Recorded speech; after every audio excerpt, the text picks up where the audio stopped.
What's up guys, how you doing? Welcome to another video. So today we're talking all about the nitty gritty. We're getting into the exposure triangle and we're going to talk about how it works, how the three different variables of shutter speed, ISO and aperture work together for you to get your exposure just right. Also at the end of the video we're going to be giving something away which I think is going to help you guys with this an awful lot, so make sure you stick around to the end for that one. Now, previously I made a video about how to learn manual photography in 5 minutes. If you haven't seen that one, I'm going to link it right here at the top. So actually, you probably would be best to pause this one, go watch that one, then come back and watch this one, because it might make a little bit more sense in that order, especially if you're a beginner to some of this stuff. Now, when you're getting into photography and you're learning what it's all about, you'll hear phrases like the exposure triangle. You'll hear people tell you absolutely have to shoot in manual mode, everything you shoot. You'll get people who will talk about a stop of light. What is a stop of light? People will talk about those kind of things. And by the end of this video, you're going to understand what all of that means and you won't need to worry, because it is really not that complicated. People like to make out that it is. People will try and tell you it's complicated, and they will deliberately use all the lingo. They'll start talking stops and exposure triangles just to throw you off. Don't know why people do that. It seems kind of mean, but you know what? Don't worry, you're going to understand it in just a couple of minutes. So as per my previous video about manual photography, the three main things that we need to concern ourselves with are shutter speed, aperture and ISO level. And if we get the right balance between those three, we get our exposure set just right. Now at this stage we're assuming that you have already watched my video about manual photography, so you understand how to do that. And for the sake of this, we're going to pretend that you're out there shooting at 1,000th of a second, you've set your ISO to 3200 and your aperture is at f4. Now those three things work together, and that's where the term exposure triangle comes from. If you imagine that those three things are in a triangle with each variable along each of those three sides, and you need to adjust each of the three of them so that you meet that sweet spot right in the middle. Now, as you move up and down each scale, for example, shutter speed, if you make it slower, you're making your image brighter. If you make it faster, you're making your image darker. Then you need to adjust one of the other two to get that to balance out. Now, this is where the term a stop of light comes from, okay? In very simple terms, a stop of light, or a stop, means to either double or halve the amount of light that you are letting into your sensor. So in our example here, we said we were shooting at 1,000th of a second. So if we adjusted our shutter speed to 1/500th of a second, we've then reduced our shutter speed, so we've let more light in, and actually we've halved our shutter speed, so we're letting in double the amount of light. And that in turn means that we've increased our exposure by one stop.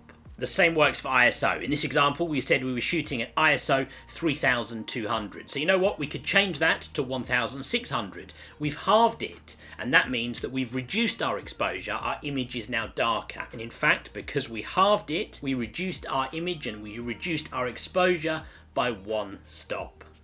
And it's as simple as that. Doubling or halving the amount of light that comes into our sensor on our camera is reducing our exposure or increasing our exposure by one stop. Now, these three variables are interchangeable. Now, I know I haven't talked about aperture just yet. That's because that one works slightly differently. Bear with me. But all three of them are interchangeable. So, for example, if we were using those settings again that we started with at the beginning, 1,000th of a second, f2.8, ISO is 3200. And we feel with those settings we've got the right exposure. Now let's say for whatever reason we wanted to slow down our shutter speed. We could change that shutter speed to 1/500th. As we know, that's going to increase our exposure by one stop. So what you could then do is you could adjust your ISO level. You could reduce that ISO level from the 3200 to the 1600, therefore decreasing your exposure by one stop, and at that point you'll be back to the exact same exposure you had in the first example, because you've increased your light by one stop and then you've decreased it by one stop. Therefore you are back in the same place. Right back in the sweet spot of that exposure triangle. Now, up until this point, it's been fairly straightforward. The one slight exception is when we get to aperture, because those numbers don't work in quite the same way. You don't double them. So for example, a stop of light doesn't just go from f2 to f4 to f8. There's some slight differences in between there. Don't worry, it's still fairly straightforward. in the example of aperture, you're increasing it by a multiple of 1.4 instead of doubling it. Now, the reason for that is because lenses, as you might well be aware, are round. And so you're talking about how much light is coming into something which is round. And so you need to be thinking about diameters and radiuses and all those kind of terms that you remember from school. But you know what? Don't worry, we're going to multiply it by 1.4. So let's say in our example here, we started with an aperture of f2.8.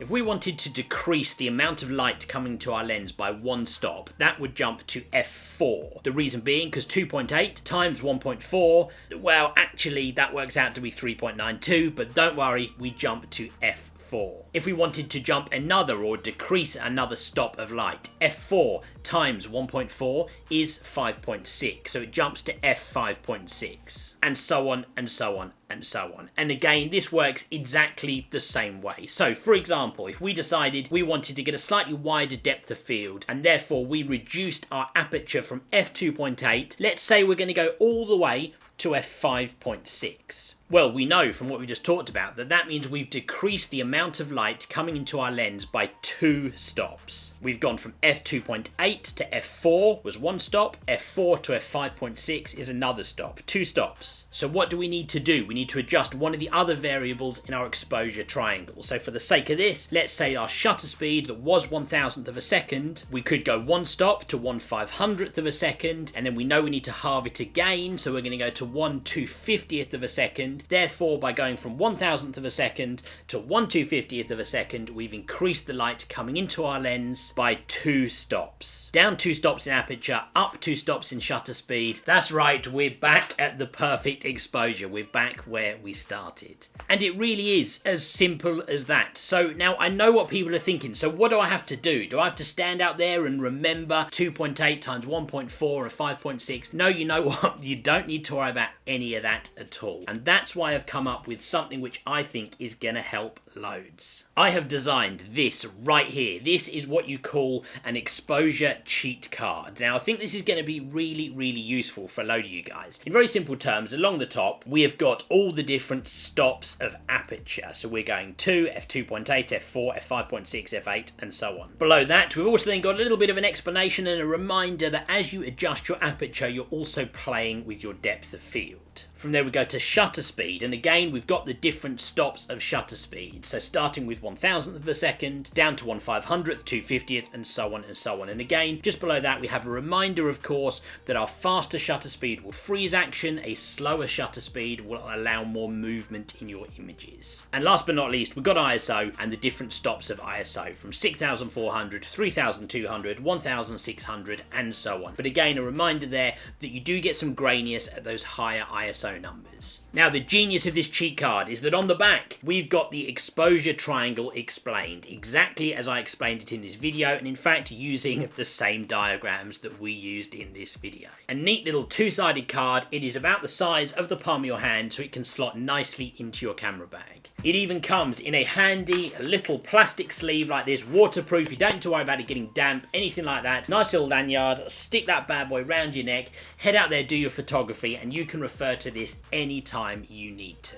If your shutter speed was at 1,000th of a second and you reduced it to 1/500th, well, you can check on here, yep, that was 1 stop, so now I need to adjust my aperture. What do? I go from f2.8 to f4 and I am good to go.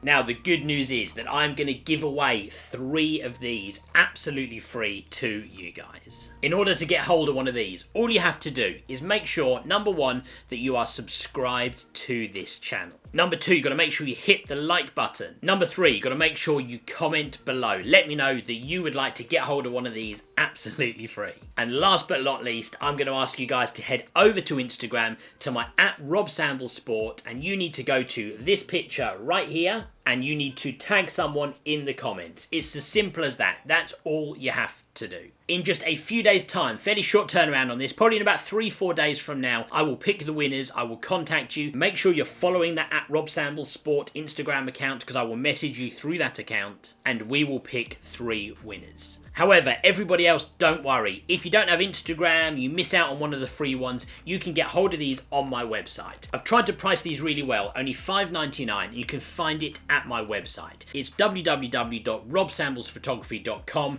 You go to the store, you'll see these right there. I've also put the direct link to these in the description below. So, I hope you guys found that useful. Hopefully by now you understand what a stop of light is. You understand how those three variables work together, and hopefully now you are even more knowledgeable in photography than you already were at the start of this video.